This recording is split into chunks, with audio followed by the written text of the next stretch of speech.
대한민국은 좌파, 우파 없습니다. 대한민국 시민과 빨갱이 뿐이다. 반갑습니다. 김영현 TV입니다. 아닌 건 아니고요. 안 되는 건 안 되는 거죠. 법과 원칙에 의한 객관적 판단이 왜곡과 선동을 허용하지 않았습니다. 경찰청 국가수사본부 특수단이요. 김성훈 경호차장과 이광우 경호본부장에 대한 구속영장을 각 세 차례, 두 차례 걸쳐서 신청을 했는데 검찰에서 모두 반려한 바가 있는데 또 구속영장을 청구한 무리수를 뒀습니다. 민주당의 30번 탄핵 남발이나 이것들 4번이나 집요하게 스토킹 영장 청구하는 거와 뭐 크게 다를 바 없는 것 같습니다. 결국 법원에서도요, 최종적으로 기각되면서 이것들의 무리한 수사임을 입증해 줬습니다. 여기서요, 이 김성훈 경호차장의 인터뷰 완전 소름, 완전 멋졌습니다. 경호관에게 최고의 명예는 대통령의 안전을 위해 목숨을 바치는 것이라 교육받고 훈련받았다. 이건 뭐 영화의 한 장면 아닙니까? 이게 누군가에게는 진짜 뜨거운 따끔한 메시지가 아니었을까라고 생각을 하는데요. 주군을 모시는 충정의 무거운 말, 주군을 배신한 가벼운 주둥아리, 누가 생각나십니까?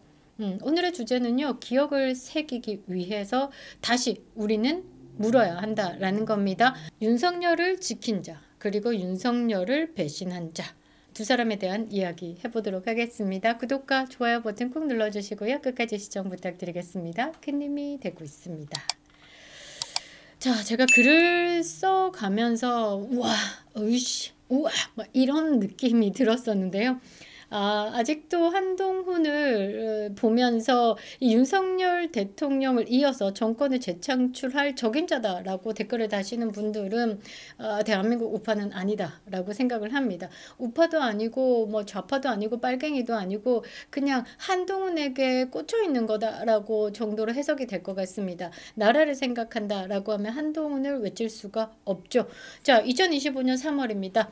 대한민국의 정치 무대 위의 한 장면, 깊은 인상을 남겼습니다. 서울 서부지방법원에서 구속영장이 기각된 김성훈 대통령 경호처 차장이 법원을 나서면서 마스크를 쓰고 눈빛 하나 흔들림 없이 이런 이야기를 했습니다. 경호관에게 최고의 명예는 대통령의 안전을 위해 목숨을 바치는 것이다. 교육받고 훈련받았다. 처벌이 두려워서 그 임무를 소홀히 한다면 경호처의 존재 이유가 없다고 판단한다.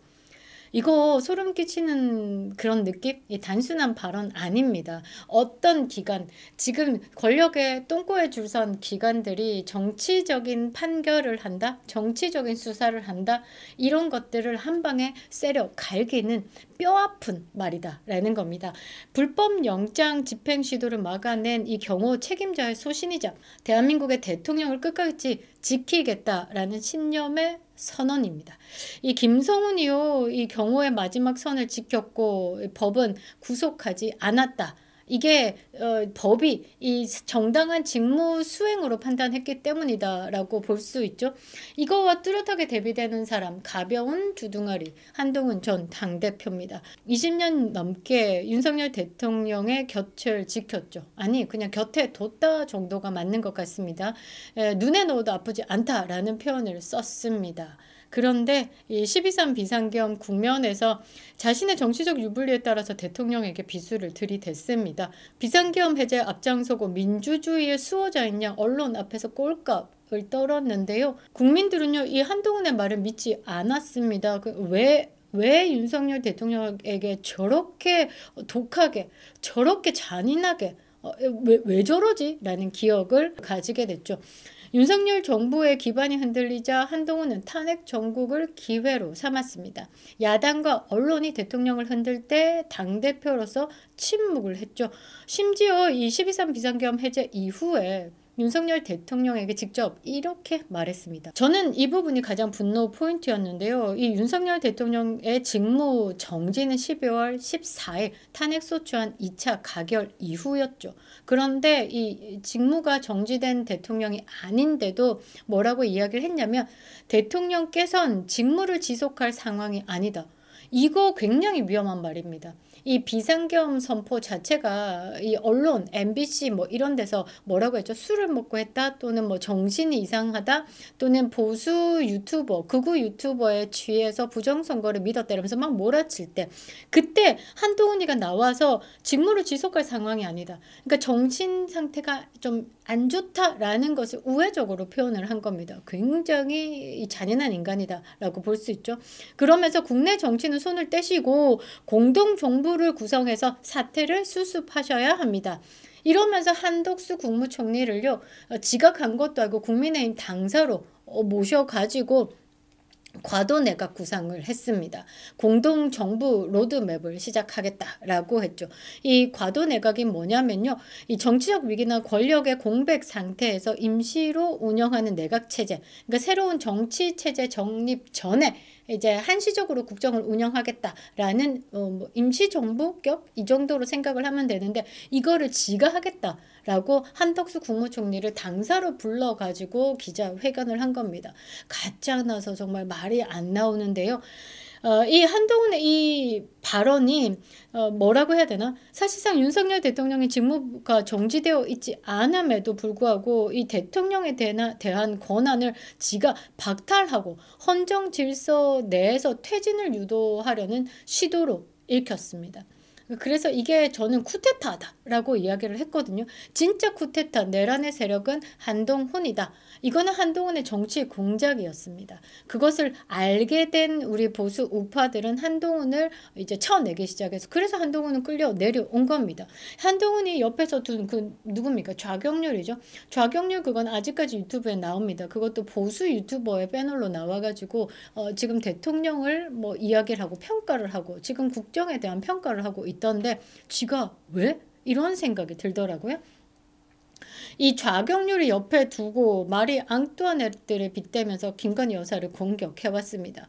그리고 이 한동훈이요, 공천 과정에서 친윤을 배제했죠. 도태우 변호사에 대한 공천 박탈, 이런 것들이 가장 대표적인 것이 아닐까라고 보고요. 보수 분열의 원인을 제공했습니다. 5대 동네 좌파 찌끄레기들 다 들고 와서 국민의 힘을 아니 정체성을 흔들어 놨죠. 국민의힘의 패배가요, 이 야당 탓이 아니었습니다. 여당 내에 형편없는 사람들을 두고 이 야당과 싸우게 했기 때문이다라는 거죠. 물론 부정선거도 있을 겁니다. 자, 내부에서 대통령을 버린 자들 때문에 이 총선은 폭망을 했습니다. 그런 반면 이 김성훈 차장의 말은 단순한 자기 방어가 아니라 그냥 일을 정확하게 한다라는 것을 보였기 때문에 지금 엄지척을 하고 있는 겁니다. 그 나라가 어찌되든 나의 사생과 나의 권력 욕을 풀어가기 위한 그런 이 가벼운 주둥아리가 아니라 나의 헌신으로 주군을 모시겠다라는 이런 부분에 대해서 좀 빛을 발했다라고 보시면 되겠죠. 사전에 영장 제시나 고지 없이 정문을 손괴하고 침입했다, 당연히 막아야 하는 게 아닌가라고 그는 지시를 받은 것도 아니고 사심이 있었던 것도 아니고 이 법률에 따라 경호 임무를 수행했을 뿐이다 라고 답했습니다. 이 말이 모든 공직자가 되새겨야 할 헌법의 가치다라는 거죠. 권력 앞에 고개 숙이지 않은 충정, 권력을 위해 진실을 왜곡하지 않는 직분, 그가 지킨 건 대통령이고 동시에 대한민국의 법치주의다 라는 겁니다. 확실하게 좀 느낌 다르죠? 그 무게감도 좀 다릅니다. 이 보수 내부에서도 이 충성과 권력은 이제 구분이 되어야 하겠죠? 김성훈 대통령 경호 차장, 대통령의 안전을 위해서 몸을 던졌고, 이 한동훈이는 대통령의 정치적 약세를 기회 삼아 내 것으로 만들기 위해서 야욕을 드러냈다. 그러니까 보수는 확실하게 판단을 할 수밖에 없는 겁니다. 누가 함께 싸울 사람인지, 누가 다음 권력을 향해 가지고 언제라도 배신할 수 있고 언제라도 칼을 꽂을 수 있는 사람인지. 윤석열 대통령께서 아직 돌아오지는 않았지만요, 이 윤석열 대통령을 두고 지켜낸 사람, 버린 놈이 이미 드러났죠. 우리가 집회 현장을 가보면요, 2030 젊은 친구들이 와 대박, 이거 우리가 생각도 못했는데 한 한 수가 있다, 뭐 한 끝이 있다 이렇게 이야기를 하면서 12.3 비상계엄은 나라를 지키기 위한 비상계몽이었다라고 이야기를 하죠. 야당의 줄타nek, 헌법 질서 붕괴, 언론의 조작 프레임에 맞서가지고 국가 시스템을 지키려고 한 마지막 카드로 비상계엄을 선포했다라는 겁니다. 이때 이제 한동훈부터 오세훈 뭐 여러 사람들 있죠. 조기 대선을 노렸고 이 김성훈의 경우는 마지막까지 그 임무를 다 하고 있다라는 겁니다. 이제 명확해졌죠. 12.3 비상계엄이요, 대한민국 우파 내부의 진정성에 대한 시험대였다라는 거. 사실상 12.3 비상계엄으로 대한민국은 이 좌파 우파가 아닌 대한민국의 시민과 빨갱이다라는 게 선명하게 드러났죠. 흑과 백이 드러났습니다. 그리고 우파 내부에서도요, 진짜 우파, 가라 우파라는 게 정확하게 드러났습니다. 이 12.3 비상계엄은 시험대였던 것 같습니다. 대한민국의 반국가 세력을 이제 수면 위로 띄우는 거다라고 보시면 되겠죠. 역사가 늘 선택 앞에서 인간을 시험해 왔습니다. 이 한동훈이 그 시험대에서 권력을 택했고요. 김성훈이라는 사람은 충성을 택했다라는 겁니다. 한동훈의 말로가 말이죠, 아름답지는 못할 것 같습니다. 우리가 역사를 볼 필요가 있는 건 반복되는 것도 있지만 다시금 실수하지 않기 위한 교훈을 얻기 위해서인데, 이게 마치 조선 말기에 권력에 눈돌아가가지고 이 나라 팔아먹은 이완용을 떠올리게 합니다. 이완용이 말이죠, 처음에는 개화파의 일원으로서 조선의 근대화에 앞장섰습니다. 이완용이가 영어도 잘하고요, 일본말도 잘하고요, 되게 뭐 과학도 잘하고 하여튼 좀 똑똑했다라고 합니다. 그런데 처음과는 다르게 마지막에는 제국주의의 손을 들어가지고 조국의 운명을 팔아 넘겼습니다. 한동훈이 처음에 들어왔을 때는 개혁의 아이콘, 윤석열 대통령의 바통을 잇는 보수의 적장자 뭐 이런 걸로 주목을 받았는데, 결국은 대통령을 버리고 자신의 기회를 노렸다라는 거죠. 그래서 한동훈은 지금 5%의 지지율로 끝나고 있는 겁니다. 그 5%는 곧 0에 수렴할 것이다 라고 생각을 하는 거죠. 이완용이 끝내 역사 앞에서 부끄러운 이름으로 남았죠. 한동훈 역시 배신자의 몰락이라는 부끄러운 역사적 자리로 향하고 있다라는 겁니다. 한동훈 나가리다 라는 말이죠. 김성훈이라는 경호 차장은요, 이름을 남겼습니다. 그의 이름은 뭐 뜨겁게 남아있겠죠. 그런데 한동훈은 말이죠, 검은 그림자를 남겼습니다. 우리 국민은 모든 것을 알게 됐죠. 선명하게 말이죠. 그립다 윤석열. 김영현 TV였습니다.